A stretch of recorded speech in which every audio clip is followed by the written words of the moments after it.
Tough kid. Short, he'll like to get inside, he'll brawl with you. You saw a little bit of that in the bout with Vernon Forrest last year. This should be a good one. Lyle Ackelstead is a referee for this bout. Steve Johnston in red, Shane Mosley of Pomona, California in the blue. I mentioned Steve Johnston being a tough kid. He comes from a tough section of Denver. Went to Manual High School and was an outstanding all-around athlete, played football. The punt returner, defensive back, and was recruited by several major schools to return punts. Idaho State were two football schools that wanted him. He said Utah was looking at him.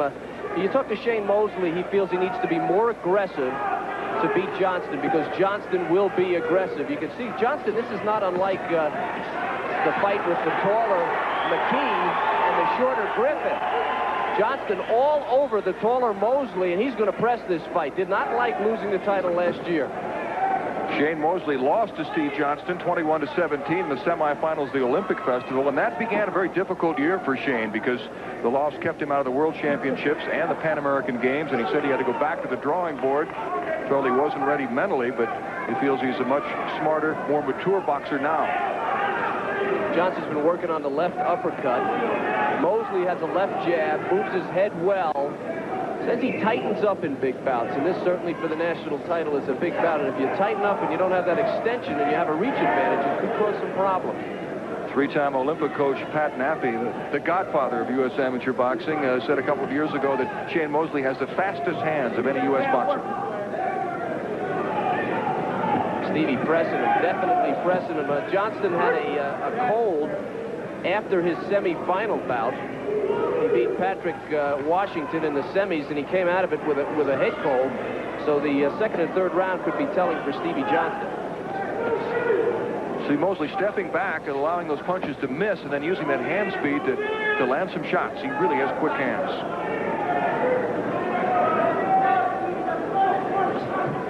Sometimes that aggressiveness can work against you if you're facing a good counterpuncher like a Mosley.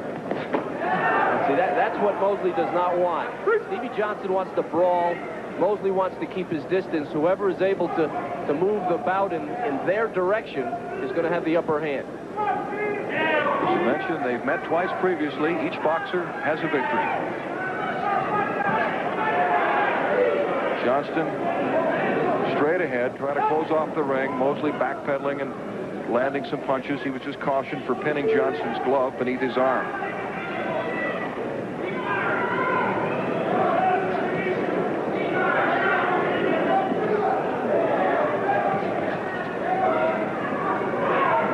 Final seconds of round one. Two evenly matched boxers, Steve Johnston and Shane Mosley. We'll have more from Colorado Springs in a moment. Shane Mosley for the championship at 139 pounds. Mosley in blue, Johnston in red.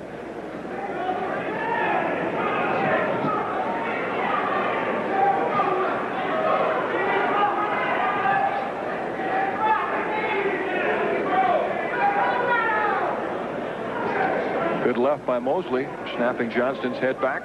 That 4-3 score indicates that neither boxer is scoring, in the opinion of the judges, many scoring blows. So the boxer that gets a flurry and 3 or 4 scoring blows, a combination, could take a big lead in this bout.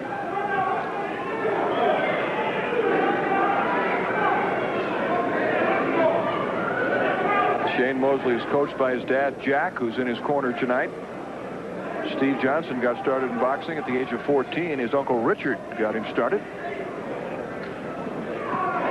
Stevie cannot afford to give this kind of space to Shane Mosley. Mosley wants to sit outside and pop away, and he will. Steve Johnston has to get up in his face, get closer.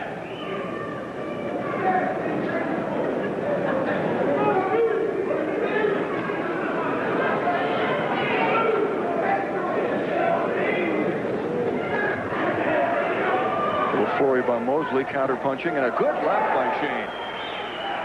Johnston walked right into that. And another one. Yeah. And a right. Good overhand right by Shane Mosley. See that hand speed? He is really quick.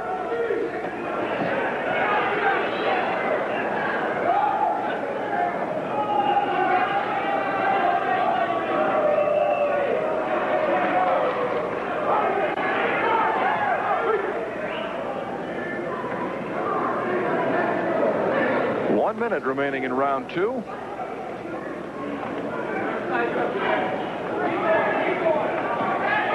right hand by Stevie Johnston out of that clinch.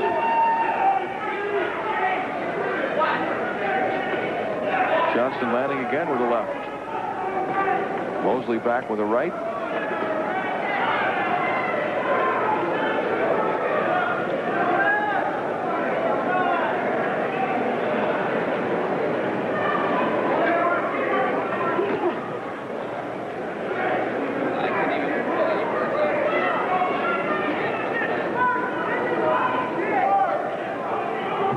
Johnston trying to be the aggressor, but missing with quite a few of those punches.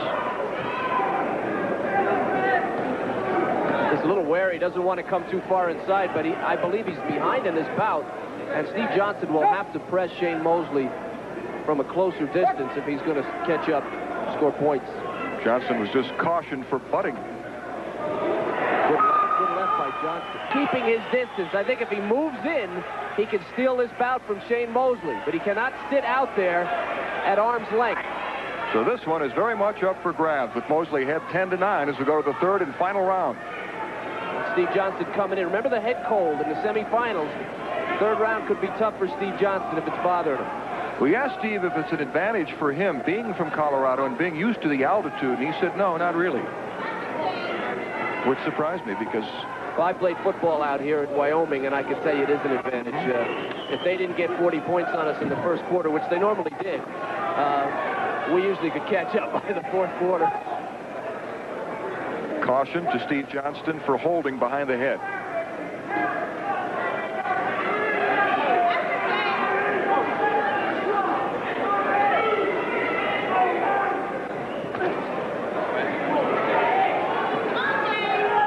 This division appears to be loaded with quality boxers. Vernon Forrest, the reigning U.S. champion, he's ranked third in the world. Both Mosley and Johnston are former U.S. champions. Mosley landing lefts and rights and forcing Johnston to back up. Teron Millette, another tremendous amateur boxer. The U.S. is very strong in the lighter weights. Eric Griffin, a world champion, 106. We saw De La Hoya at 132. Tim Austin at 112, also an excellent boxer. But as you move into the heavier weights, that's where the U.S. seems to be weak, although Shannon Briggs looks very promising. Pujols tonight, too, I thought, in the super heavyweight division. I thought he has a tremendous amount of potential. The best heavyweight in the world is Felix Savon of Cuba, who, if he lived anywhere else, would be a pro by now. He's a great boxer. Good exchange by Mosley. Johnston missing. Johnston standing right in front of Shane Mosley, and that's not a good idea.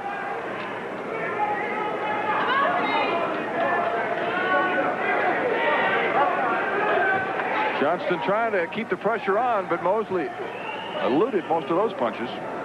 Mosley appears to be tiring, and Steve Johnston normally, as we've seen him in the past, would be pressing harder here. He's really not.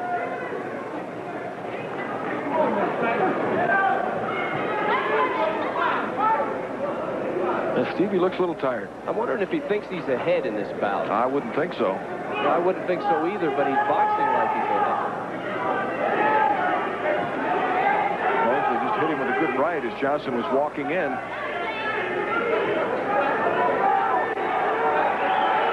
Mosley bouncing off the ropes, counter-punching effectively.